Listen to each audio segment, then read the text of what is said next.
Fui echado de casa con una maleta y un insulto. 10 años después, mis padres suplicaron mi ayuda, sin saber que yo ya era su nuevo jefe. No sé en qué momento exacto mi casa dejó de sentirse como un hogar. Tal vez fue esa noche, cuando el silencio se volvió más cruel que cualquier grito, y las paredes que crecieron conmigo se transformaron en un campo de juicio. Todo empezó con algo estúpido, o al menos eso parecía. Mi hermano menor, Daniel, había roto una lámpara del salón. Yo lo vi todo. No fue intencional, tropezó mientras jugaba, pero cuando mi padre escuchó el ruido, bajó furioso como si la casa estuviera ardiendo. Lo agarró del brazo y empezó a gritarle que era un inútil, que solo servía para destruir cosas. No soporté quedarme callado. Le dije que no había sido culpa suya, que fue un accidente, que el problema no era Daniel, sino su forma de reaccionar. Ahí fue cuando el infierno se desató. Mi padre me miró con ese gesto que conocía de memoria, el ceño fruncido, los labios tensos y la vena del cuello latiendo. Así que ahora me cuestionas en mi propia casa, dijo, con esa voz grave que usaba cuando estaba a punto de explotar. Respondí que no se trataba de cuestionarlo, sino de ser justos. Pero la palabra justo siempre fue una ofensa en su diccionario. Si no te gusta cómo hago las cosas, ya sabes dónde está la puerta, gritó. Esperaba que mi madre dijera algo, que me defendiera, que pusiera calma como solía hacer cuando éramos niños. Pero se quedó inmóvil, mirando el suelo, como si las baldosas fueran más dignas de su atención que su propio hijo. Intenté calmarme. Dije que no era necesario exagerar, que solo estaba defendiendo a Daniel. Pero mi padre ya estaba fuera de sí. Llevas años provocándome, murmuró. ¿Te crees más inteligente, más correcto, más hombre que yo? No respondí. No quería más fuego. Pero mi silencio lo enfureció todavía más. Si cruzas esa puerta esta noche, no vuelvas. No quiero a nadie bajo mi techo que me falte el respeto. Fue la primera vez que sentí miedo de él. No por lo que pudiera hacer, sino por cómo lo decía, con calma, con una certeza helada que me hizo entender que hablaba en serio. Miré a mi madre, esperando una señal, un basta, una súplica para que no me fuera. Pero lo único que recibí fue esa frase que todavía me persigue. Tu padre tiene razón, hijo. Ya basta de problemas. Haz lo que creas mejor. Ese haz lo que creas mejor sonó como una sentencia. Subí al cuarto con las piernas temblando. Metí algunas cosas en una mochila vieja, 2 mudas de ropa, mi laptop, mi cuaderno y el cargador del celular. Cada objeto que guardaba me hacía sentir más vacío. Era como empacar los restos de una vida que estaba por desaparecer. Daniel apareció en la puerta, con los ojos rojos. ¿Te vas de verdad?, me preguntó. Asentí sin poder hablar. ¿Y cuándo vuelves? No supe qué decirle. Lo abracé con fuerza, prometiéndole que todo iba a estar bien, aunque ni siquiera yo lo creía. Cuando bajé, mi padre estaba en el sofá, viendo la televisión como si nada hubiera pasado. Ni una palabra, ni una mirada. Solo el sonido del noticiero llenando el aire. Al pasar junto a él, dijo sin apartar la vista de la pantalla. Eres una decepción. Esa frase me atravesó como un cuchillo. Salí sin mirar atrás. La noche estaba helada. Caminé sin rumbo, con el estómago vacío y la mente hecha trizas. No tenía dinero suficiente ni un lugar seguro donde dormir. Pensé en llamar a algún amigo, pero eran casi las 2 de la madrugada y no quería ser una carga para nadie. Terminé en un parque, sentado en un banco, mirando el cielo oscuro. La ciudad seguía viva, pero yo sentía que había muerto un poco. Esa madrugada aprendí lo que era estar realmente solo. No hay sonido más cruel que el de tu propio corazón cuando todo lo que amabas te dio la espalda. A las 6, fui al trabajo. Tenía un turno en una cafetería pequeña. Fingí que todo estaba bien, que solo estaba cansado, pero mi jefa lo notó. Me ofreció quedarse con la propina del día para comprar algo de comer. No la acepté. El orgullo fue mi única defensa esa semana. Durante los días siguientes, traté de convencerme de que mis padres se arrepentirían, de que llamarían para pedirme que volviera. Pero el teléfono nunca sonó. Cada silencio se volvió un golpe. Pasaron semanas, luego meses. Dormí en el sofá de una amiga hasta que encontré una habitación minúscula en las afueras.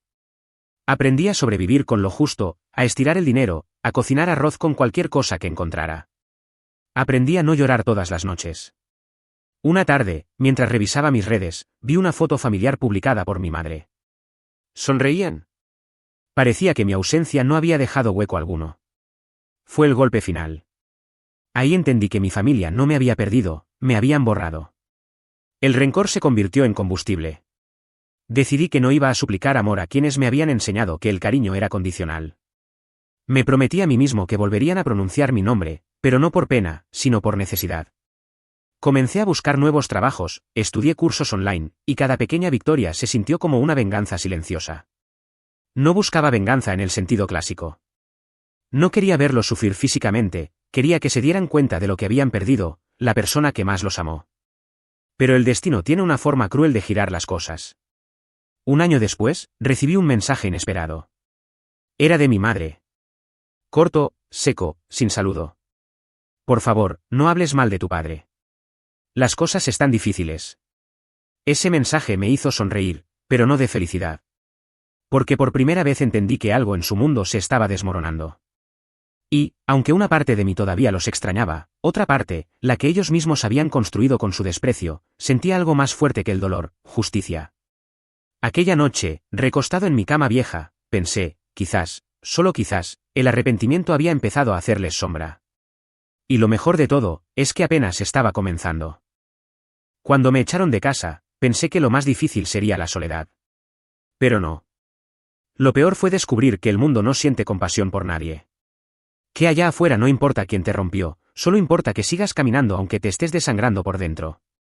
Durante las primeras semanas, sobreviví como pude. Trabajaba en la cafetería de día y hacía entregas por la noche. Dormía poco, comía mal y mentía todo el tiempo, decía que estaba bien, que solo necesitaba espacio. En realidad, lo que necesitaba era una oportunidad, un respiro, un abrazo que no llegaba de ningún lado.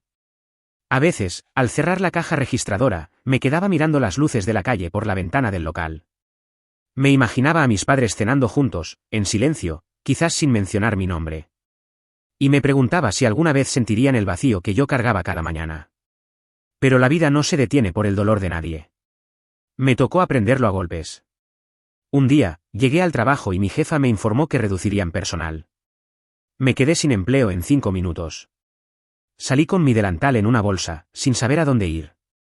Intenté llamar a varias personas, excompañeros del instituto, amigos que juraban que siempre estarían ahí. Ninguno respondió. Fue una época oscura. Vendí mi laptop para pagar el alquiler y comí pan duro por 3 días seguidos. Una noche, llorando en el baño de la pensión, toqué fondo. No por el hambre, sino por la humillación de darme cuenta de que nadie se acordaba de mí. Ni siquiera ellos. Y fue justo ahí, cuando todo se había derrumbado, que conocí a Clara.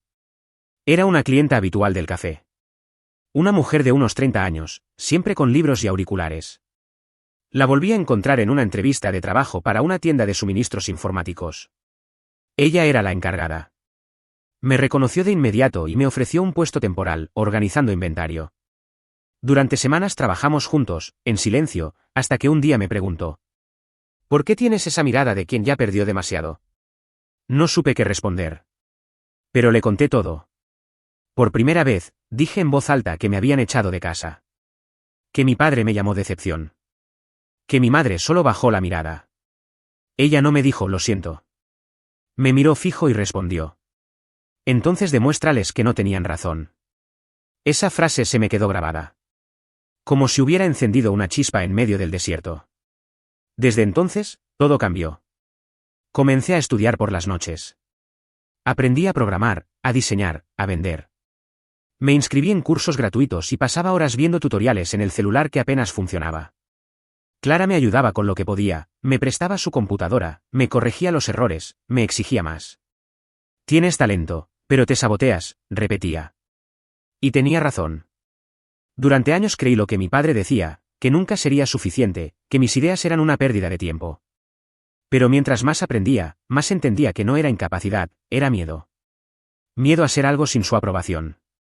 Un día, mientras trabajaba, recibí un correo con un asunto extraño, asunto familiar importante. Lo abrí con el corazón acelerado. Era de mi madre. Tu padre está pasando por momentos difíciles. Por favor, no digas cosas que puedan dañar su reputación. Recuerda que sigues siendo tu padre. No hablaba de mí. No preguntaba cómo estaba, ni dónde vivía, ni si comía. Solo le preocupaba la reputación de él. Ese correo fue el punto de quiebre. Lo leí 3 veces antes de borrarlo sin responder.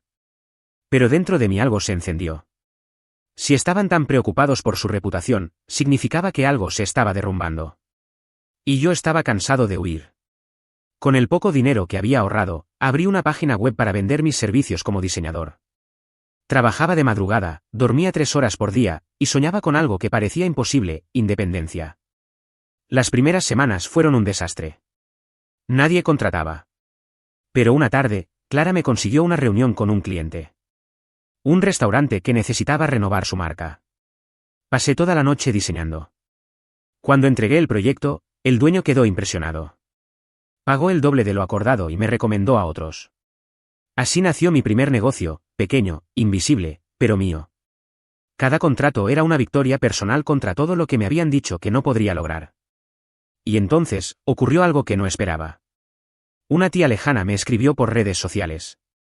Me felicitó por salir adelante y con un tono curioso, agregó: tus padres no están bien. Tu papá perdió varios clientes, y tu mamá está muy deprimida. Dicen que ojalá pudieras ayudarlos, pero tienen demasiado orgullo para pedirlo.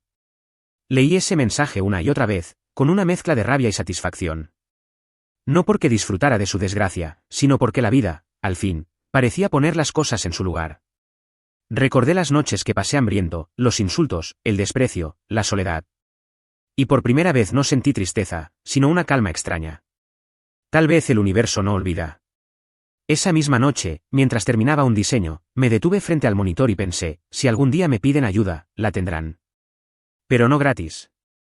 Esa promesa se clavó en mi mente como un juramento. No sería venganza, sería justicia. No les gritaría lo que me hicieron, se los mostraría con mi éxito. Y así, en silencio, seguí trabajando. Mes a mes, mis ingresos crecieron. Conseguí clientes grandes, me mudé a un apartamento mejor, compré mi propia computadora y, por primera vez, me miré al espejo sin sentir vergüenza. El chico que salió de su casa con una mochila y lágrimas en los ojos ya no existía. En su lugar estaba alguien nuevo, forjado a golpes, hambriento de redención. Hasta que un día, mientras revisaba mi bandeja de entrada, vi un correo de una empresa importante que buscaba renovar su imagen. El nombre me resultó familiar. Cuando lo abrí, sentí un escalofrío. El remitente era la compañía de mi padre. El mismo hombre que me echó, ahora buscaba los servicios del diseñador que había aprendido a sobrevivir sin él. Cerré la computadora lentamente, con una sonrisa que no recordaba haber tenido desde hacía años. El mundo no me esperó con los brazos abiertos. Pero ahora, era yo quien iba a tocar la puerta. Y esta vez, no lo haría para entrar. Han pasado 3 años desde aquella noche en la que salí de casa con una mochila y el corazón hecho pedazos. A veces me pregunto si mis padres recordarían el sonido de la puerta cerrándose detrás de mí.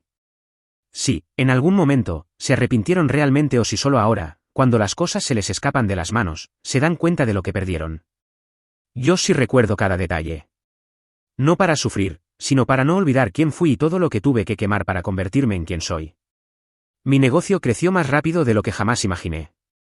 Empecé solo, desde una habitación húmeda, diseñando logos y campañas para pequeños comercios.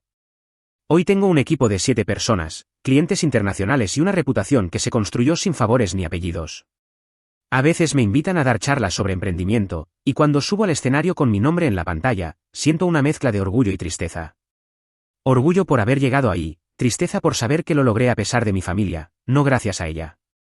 Todo iba bien, hasta que un día, revisando los correos de nuevos contratos, vi un mensaje que me hizo detener la respiración. El asunto decía: solicitud de propuesta a Grupo Hernández. Leí ese nombre 3 veces. Grupo Hernández. El apellido de mi padre. Su empresa. Su orgullo. Por un segundo pensé que era una coincidencia, pero al abrir el archivo adjunto, lo confirmé: el logo antiguo, la dirección de siempre, incluso el nombre de mi padre como presidente. Sentí una oleada de emociones contradictorias. Rabia, nostalgia, satisfacción. El mundo, una vez más, daba vueltas perfectas. No respondí de inmediato. Lo observé como quien contempla un fantasma. Me quedé pensando si aceptar ese trabajo sería una forma de cerrar el ciclo, o de abrir una herida nueva. Esa noche, le conté a Clara. Ella me escuchó sin interrumpirme, y al final, dijo con calma: hazlo. Pero hazlo a tu manera. Así lo hice. Respondí al correo como si fuera cualquier otro cliente. Usé el nombre de mi empresa, sin revelar quién estaba detrás. Les envié la propuesta más profesional que había escrito en mi vida. Detallada, elegante, costosa. A los 2 días me confirmaron la reunión. El encuentro sería en las oficinas principales, el mismo edificio al que había ido cientos de veces cuando era adolescente, acompañando a mi padre. El mismo donde una vez me prometió que algún día trabajaría a su lado, si te lo ganas. Llegué con el corazón latiendo en el cuello. El recepcionista me pidió que esperara en la sala de juntas. Todo olía igual, café caro, mármol, orgullo. Cuando la puerta se abrió, vi a mi madre primero. Había envejecido. Tenía el rostro cansado, los ojos hundidos y un temblor en las manos. Se notaba que la vida ya no era tan generosa con ellos. No me reconoció de inmediato. Me miró con esa sonrisa diplomática que ponen los empresarios frente a posibles socios. Buenas tardes, soy Laura Hernández, dijo, extendiéndome la mano. Represento al Grupo Hernández. La tomé con firmeza. Un placer. Soy Alejandro Rivera, respondí. Usé mi segundo apellido, el de mi madre, el que nunca les importó. Ella asintió sin darse cuenta de quién era. Me explicó los problemas que atravesaban, pérdida de clientes, crisis interna, necesidad urgente de renovar la marca. Yo escuché con una calma casi cruel. Hablaba de su empresa como si no fuera también su vida, como si todo lo que alguna vez la hizo altiva se hubiera desvanecido. Cuando terminó, le mostré la propuesta y acordamos una segunda reunión para cerrar detalles. Antes de irme, ella me miró de nuevo, con algo de duda. Perdone. ¿Nos conocemos? Su cara me resulta familiar. Le sonreí. Tal vez nos hemos cruzado antes.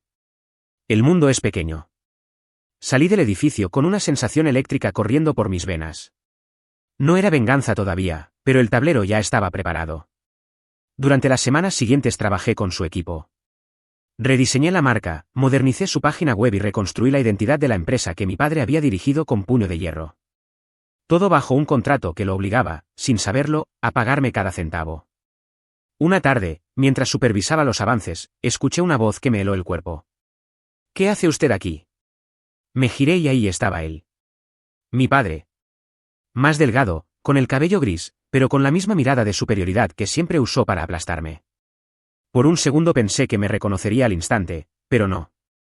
Solo me observó con curiosidad y algo de recelo. Soy el responsable de la nueva imagen corporativa, respondí con firmeza. Ah, el diseñador. Su tono era distante. Espero que valga la pena lo que cobramos. Me crucé de brazos. Le aseguro que sí. Cada detalle de este trabajo fue hecho con mucho aprendizaje. No entendió la ironía. Pero la entendería pronto. Días después, durante la presentación final del proyecto, organicé la reunión en la misma sala donde me gritó, años atrás, que era una decepción. Preparé el proyector, las diapositivas, todo. Cuando entraron, se sentaron frente a mí. Mis padres. Juntos. Frente al hijo al que un día echaron de casa sin mirar atrás. Antes de comenzar, dije, respirando hondo, quiero agradecerles por confiar en mi trabajo. No muchos clientes me dan la oportunidad de cerrar un círculo. Mi madre frunció el ceño. Mi padre me miró con una mezcla de sospecha y molestia. ¿Círculo? Preguntó. Sonreí. Sí. El que comenzó cuando decidieron que no era suficiente para ustedes. El silencio se volvió pesado. Mi madre llevó la mano a la boca. Mi padre palideció. Alejandro, susurró ella. No puede ser. Sí, mamá. Soy yo. El mismo que echasteis a la calle por defender a Daniel. El mismo al que llamaste el problema. Mi padre se levantó, furioso. ¿Qué clase de juego es este? No es un juego. Es mi trabajo. Le mostré los documentos. Y ahora mismo, su empresa depende de mí. La tensión se podía cortar con un cuchillo. Vi en sus rostros algo que había esperado durante años, miedo. No de mí, sino de lo que se habían convertido. Mi madre comenzó a llorar. Tu padre estaba enojado, yo no pude hacer nada. Pero ya no me servían las excusas. Había esperado demasiado tiempo para escucharlas. No estoy aquí por venganza, dije, aunque cada palabra me temblaba de contención. Estoy aquí para mostrarles lo que construí con el rechazo que me regalaron. Mi padre no respondió. Solo se hundió en su silla, derrotado, mientras yo cerraba la presentación con una sonrisa serena. Cuando me marché, mi madre corrió tras de mí. Por favor, me dijo, entre sollozos, ayúdanos. Tu padre no puede con esto solo. La empresa se hunde. La miré sin rencor, pero con la distancia de quien ya no pertenece a ese mundo. Lo pensaré, dije. Y lo hice. Esa noche, mientras observaba la ciudad desde mi apartamento, supe que había llegado el momento. No de perdonar. De ajustar cuentas. La ayuda llegaría, sí. Pero con un precio. Un precio que mi padre jamás habría imaginado pagar. No dormí esa noche. La conversación con mi madre me había dejado una mezcla de adrenalina y vacío. Ella me pidió ayuda con la voz quebrada, y aunque una parte de mí quería soltarlo todo y abrazarla, otra, más fría, más vieja, más herida, sabía que no era el momento. El niño que suplicaba amor se había ido. Ahora quedaba el adulto que entendía el valor del poder. Pasé horas mirando la pantalla del computador, leyendo una y otra vez la propuesta de inversión que ellos me habían enviado. El grupo Hernández estaba al borde de la quiebra. Las deudas eran enormes, los clientes se habían ido y las cuentas estaban congeladas. Su reputación, el orgullo de mi padre, se estaba desmoronando igual que la imagen que tuve de él cuando era adolescente. Podría haberlos dejado hundirse, simplemente ignorar sus ruegos y seguir con mi vida. Pero no. Había algo en mí que necesitaba cerrar ese ciclo con mis propias manos. No con gritos, sino con elegancia. Así que acepté la invitación. Envié un correo confirmando mi disposición a colaborar, pero bajo mis condiciones. Les pedí que me reunieran con todos los directivos del grupo para discutir la estructura del acuerdo. No mencioné números, no di detalles. Quería verlos a los dos, juntos, enfrentando las consecuencias de lo que habían sembrado. La reunión fue programada para un viernes por la mañana. Cuando llegué, el ambiente era tenso. Había unos 10 ejecutivos alrededor de la mesa, todos con expresiones preocupadas. Mis padres estaban en el extremo opuesto, mi madre, visiblemente nerviosa, mi padre, intentando mantener una compostura que ya no le pertenecía. Gracias por venir, señor Rivera, dijo el director financiero. Como sabe, estamos pasando por una situación complicada y creemos que su inversión podría ser fundamental para mantenernos a flote. Asentí con calma, cruzando las manos sobre la mesa. Entiendo perfectamente la magnitud del problema. Pero antes de hablar de dinero, quiero dejar algo claro. Me giré hacia mis padres. No puedo negociar con quienes no me respetan. Mi padre arqueó una ceja, impaciente. No entiendo a qué se refiere. Me incliné hacia adelante. Me refiero a que no puedo invertir en una empresa dirigida por personas que me echaron de su casa como si fuera basura. El silencio fue absoluto. Nadie se movió.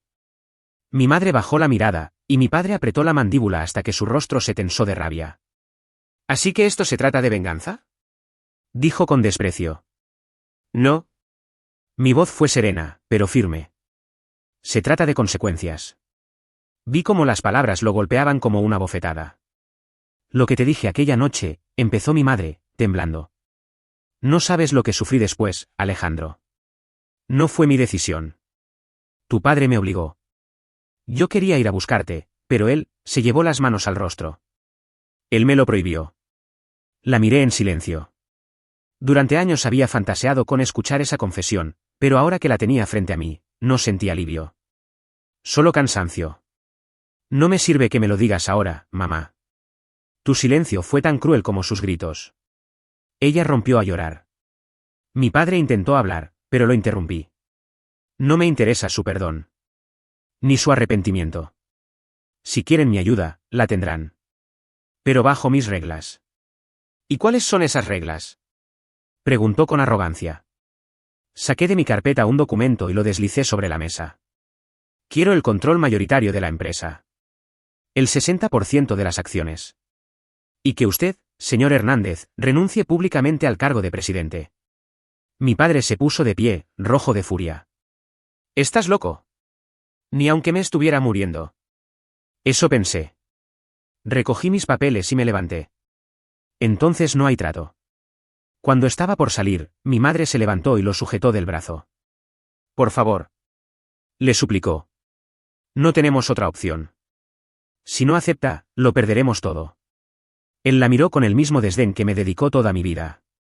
Prefiero perderlo todo antes que aceptar la caridad de un traidor. Me giré hacia él y lo miré directamente a los ojos. No es caridad. Es justicia. Salí de la sala sin mirar atrás. Pero no pasaron ni 24 horas antes de recibir una llamada. Era mi madre. Tu padre aceptó, dijo con voz débil. Solo te pido que no lo humilles más de lo que ya está. No respondí. Porque en realidad, eso ya no dependía de mí. El lunes siguiente, firmamos los papeles. Mi nombre fue añadido oficialmente como accionista mayoritario del Grupo Hernández. Mi padre se mantuvo en silencio durante todo el proceso. No me dio la mano, ni me miró. Pero yo lo observé, y vi en su rostro algo que jamás había imaginado ver: derrota. Al salir del despacho, mi madre me alcanzó. Gracias, hijo. De verdad. No sabes cuánto significará esto para nosotros. La miré, y con una calma que me sorprendió, respondí. No lo hago por ustedes. Lo hago por mí. Para cerrar el círculo. Ella asintió con lágrimas en los ojos. Esa noche, de regreso a mi apartamento, no pude evitar recordar cada momento que me llevó hasta allí: la lámpara rota, los gritos, el frío de aquella primera noche en la calle. Todo tenía sentido ahora. Pero había algo que aún me dolía: mi madre. No podía odiarla completamente. Había estado prisionera del miedo, como yo lo estuve tanto tiempo. Pero el daño estaba hecho. Sin embargo, el destino todavía tenía una pieza más por revelar. Mientras revisaba los documentos finales, encontré una carpeta adjunta, mal archivada, con papeles antiguos. Entre ellos, había un sobre amarillento, con mi nombre escrito a mano. Lo abrí con curiosidad. Dentro, una carta. La letra era de mi madre. Hijo mío. Si estás leyendo esto, es porque no tuve el valor de enfrentarte. Quise ir a buscarte muchas veces, pero tu padre me lo prohibió. Dijo que eras una vergüenza. No lo creí. Siempre supe que llegarías lejos. Perdóname por no haber sido más fuerte. Te amo, y ojalá algún día puedas entenderlo. Me quedé mirándola largo rato. Las lágrimas cayeron sin que pudiera evitarlo. No porque me doliera, sino porque entendí que su amor existía, pero llegó demasiado tarde. Esa noche, supe exactamente qué haría. No iba a destruirlos. Iba a hacerlos vivir con el peso de haberme perdido. Y para eso, la humillación no sería suficiente. Necesitaba algo más grande. Algo definitivo. El momento había llegado. La mañana en que tomé oficialmente el control del Grupo Hernández, sentí algo que no esperaba: una calma extraña, casi peligrosa. No era euforia, ni satisfacción. Era el silencio que queda cuando ya no hay nada que demostrar. Pero esa calma duró poco, porque dentro de mí aún quedaba una espina clavada. Ellos seguían caminando con mi apellido como si nada hubiera pasado. Mi padre había aceptado su renuncia pública. No tenía opción. Pero su orgullo seguía intacto, al menos en apariencia. Salía en los periódicos con declaraciones frías, pretendiendo que la reestructuración del grupo era parte de un proceso estratégico. Yo sabía que mentía. Intentaba salvar su reputación, como siempre. Y fue entonces cuando decidí que la verdadera justicia no era quitarle la empresa. Era quitarle el respeto que tanto había exigido y nunca mereció. Durante semanas trabajé en silencio. Reorganicé los departamentos, revisé contratos, analicé movimientos sospechosos. Descubrí lo que sospechaba: él había desviado fondos a cuentas personales y falsificado balances para cubrir pérdidas.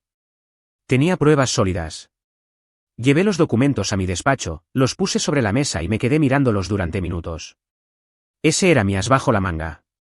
No lo usaría por venganza, sino por verdad. Una tarde convoqué una rueda de prensa. Mi equipo de comunicación preparó un discurso impecable.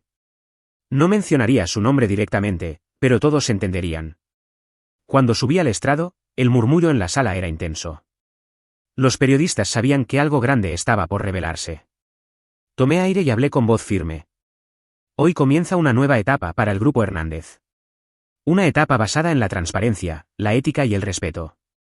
Durante años, esta compañía fue símbolo de poder, pero también de silencio. Silencio ante los abusos, las mentiras y las manipulaciones. Eso se terminó. Las cámaras parpadearon como relámpagos. Algunos ejecutivos me miraban con asombro, otros con miedo. He tomado medidas internas, continué. Las auditorías han revelado irregularidades graves que serán entregadas a las autoridades competentes. Nadie, sin importar su apellido, está por encima de la verdad. No pronuncié su nombre. No hacía falta. En cuestión de minutos, los titulares explotaron. Hijo destapa escándalo financiero en la empresa familiar. Alejandro Rivera toma control total del Imperio Hernández tras descubrir fraude interno. Mi padre desapareció de la escena pública. Nadie sabía dónde estaba. Mi madre me llamó esa noche, llorando. ¿Era necesario hacer esto tan público?, preguntó con voz rota. Sí, respondí sin titubear. Era necesario que el mundo viera quién era realmente. Hubo un largo silencio. Lo estás destruyendo, susurró. No, mamá. Solo estoy quitando la máscara que ustedes mismos se pusieron. Ella colgó sin decir más. No la culpé. Parte de ella aún lo protegía, como una sombra que no sabe vivir sin su dueño. Los días siguientes fueron un torbellino. Recibí llamadas, amenazas veladas, cartas anónimas. Pero también reconocimiento. La junta directiva me respaldó completamente, y las acciones del grupo subieron como nunca. Lo que había sido un símbolo del autoritarismo familiar ahora era una historia de renacimiento. Pero detrás de todo ese éxito, había un vacío. No podía dormir bien. No por culpa o arrepentimiento, sino porque aún no entendía si eso era justicia o venganza disfrazada. Una noche, mientras revisaba informes, sonó el timbre de mi apartamento. Abrí la puerta, y allí estaba ella, mi madre, con el rostro cansado, los ojos rojos y una carpeta en las manos. Necesito hablar contigo, dijo. La hice pasar. Se sentó en el sofá, temblando. Tu padre intentó quitarse la vida. Sentí un golpe en el pecho. No supe si era shock o rabia. ¿Está vivo? Sí, respondió entre lágrimas. Pero está destruido. No habla. No come. Pasa los días mirando la pared. Dice que su hijo lo mató en vida. No supe qué decir. Me quedé en silencio, con las manos frías. Alejandro, continuó, no te pido que lo perdones. Solo, no lo hundas más. Ya pagó suficiente. La miré largo rato. Su voz tenía esa mezcla de ternura y desesperación que me desgarraba. Yo no lo hice por odio, mamá. Lo hice por mí. Para que nunca más alguien tenga que soportar lo que él me hizo. Ella asintió, pero sus lágrimas no paraban. A veces, cuando se hace justicia, el alma también sangra, susurró. Esa frase me quedó grabada. Pasaron semanas antes de volver a saber de mi padre. Hasta que una mañana recibí una carta sin remitente. Dentro, una hoja doblada. Su letra, temblorosa pero reconocible. Alejandro. He tenido tiempo para pensar. Te odié por hacerme ver lo que era. No un hombre fuerte, sino un cobarde que confundió el miedo con autoridad. No te pido perdón. No lo merezco. Pero si alguna vez puedes, no me recuerdes como el que te echó. Recuérdame como el que finalmente entendió que perdió al mejor hijo que tuvo. Tu padre. Leí la carta una y otra vez. No lloré. Solo sentí una calma profunda, distinta. Como si por fin ese círculo que me había perseguido desde los 17 se cerrara con un silencio digno. Guardé la carta en el cajón, junto a la de mi madre. 2 confesiones escritas demasiado tarde. Pero el destino aún tenía un último giro preparado. Esa misma semana, recibí una invitación inesperada, la boda de mi hermana menor, Valeria. La misma que nunca me defendió, la que guardó silencio cuando me echaron. Y allí, en esa boda, terminaría de escribir el último capítulo de esta historia. El capítulo donde todos, por fin, se enfrentarían a lo que hicieron. Porque el arrepentimiento de mis padres aún no había alcanzado su punto más alto. La invitación a la boda de Valeria llegó en un sobre blanco, con letras doradas y una frase que parecía una broma del destino: la familia es lo primero. La sostuve entre los dedos durante minutos, sin saber si reír o romperla en pedazos. Familia, esa palabra que usaron para echarme de casa, que se volvió una herida abierta en mi pecho. Pero algo en mí, quizás el instinto de cerrar por fin el círculo, me hizo aceptar. No fui por nostalgia. Fui por justicia emocional. Porque había pasado una década construyendo una vida que ellos pensaron que nunca lograría, y ahora iba a mostrárselas en su cara. No con venganza ni gritos, sino con la verdad más humillante para ellos, mi éxito, mi paz y mi absoluta independencia de su amor. La boda se celebró en un hotel de lujo, de esos donde los invitados se mueven entre copas de champán y sonrisas falsas. Entré solo, vestido con un traje oscuro que exhalaba poder. Todos voltearon a mirarme. Algunos me reconocieron por las noticias, otros cuchicheaban sobre la caída de mi padre y mi ascenso meteórico. Valeria me vio desde lejos y, por un instante, su sonrisa se congeló. Caminó hacia mí, insegura. Ale, susurró, usando ese diminutivo que no escuchaba desde niño. No pensé que vendrías. Tampoco yo, respondí, sin dureza, pero sin ternura. Papá está aquí, agregó, bajando la voz. Pero, no está bien. Asentí sin emoción. No vine a consolar fantasmas. La ceremonia comenzó. Música suave, flores blancas, el típico escenario de cuento. Pero para mí, cada palabra del sacerdote era una ironía, amor, perdón, familia. Y entonces los vi. Mis padres, sentados en la primera fila. Mi madre vestía de gris, envejecida en apenas un año. Sus manos temblaban al sostener el abanico. Mi padre, apenas era una sombra. Su mirada vacía, los hombros caídos, la piel pálida. Parecía un hombre que ya no pertenecía al mundo que tanto intentó controlar. Durante la cena, me acerqué a ellos. El murmullo del salón se apagó. Todos sabían quién era yo y qué había pasado. La tensión era densa como el humo. Alejandro, susurró mi madre, gracias por venir. No sabes lo que significa. La interrumpí con calma. No vine por ustedes. Vine por Valeria. Ella bajó la mirada. Mi padre seguía inmóvil, mirando su plato vacío. ¿Sigues odiándome?, preguntó de repente, con voz ronca. No respondí de inmediato. Lo observé, intentando reconocer algo del hombre que me gritó inútil la noche en que me echó. No, dije al fin. Ya no te odio. Pero tampoco te respeto. Él asintió lentamente, como si lo esperara. Eso es justo. El silencio que siguió fue insoportable. Los invitados fingían conversar, pero todos escuchaban. Mi madre intentó cambiar el tema, hablar del trabajo, de la empresa, de la reconciliación. Pero yo sabía que eso no existía. No se puede reconciliar lo que fue roto a propósito. Hasta que algo cambió el aire de la sala. Valeria se levantó para brindar. Su discurso comenzó como todos los discursos de boda, risas, agradecimientos, anécdotas. Pero en medio de todo, me miró directamente y dijo: y quiero agradecer a mi hermano Alejandro, por enseñarme que la sangre no siempre une, pero que el perdón puede sanar incluso lo imperdonable. El salón quedó en silencio. Mis padres la miraron sorprendidos.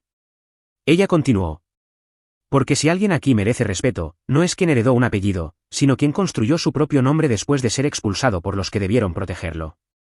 Mi madre se llevó las manos al rostro. Mi padre bajó la cabeza, como si esas palabras fueran piedras cayendo sobre su pecho. Yo no esperaba eso. Valeria me había sorprendido. Por primera vez en muchos años, sentí que alguien de esa familia me veía de verdad. Cuando terminó el brindis, me levanté. Tomé el micrófono, respiré hondo y hablé. No planeaba decir nada hoy, empecé. Pero después de escuchar a mi hermana, creo que hay algo que todos aquí deben saber. Las miradas se clavaron en mí. Durante años, creí que mi familia me había destruido. Que me habían quitado todo. Pero hoy entiendo que al echarme de casa, me dieron el regalo más valioso, mi libertad. Mi voz no tembló. Y con esa libertad construí lo que ellos siempre soñaron tener: poder, respeto y paz. Pero no para vengarme.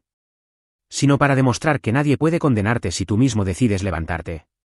Hubo un aplauso leve, tímido. Algunos lloraban.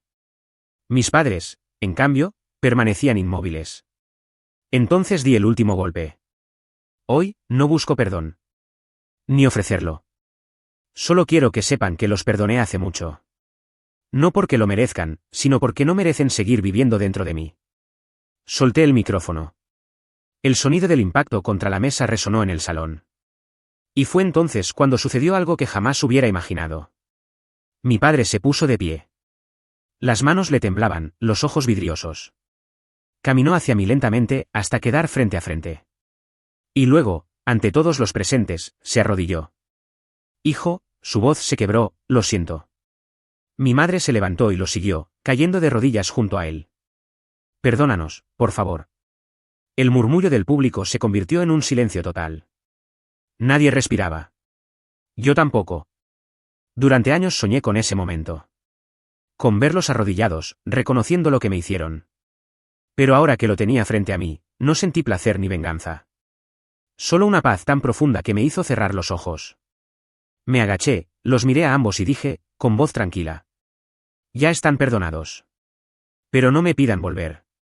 El hijo que echaron no existe más. Me levanté y caminé hacia la salida. Mientras lo hacía, escuché sollozos, murmullos, flashes de cámaras. Pero ya nada de eso importaba. Afuera, el aire olía a libertad. Por fin entendí que el arrepentimiento no cambia el pasado, pero sí revela quién realmente ganó. Y yo había ganado. Porque la venganza más poderosa no fue destruirlos. Fue obligarlos a mirarme y entender que, al echarme de casa, se echaron a sí mismos de mi vida para siempre.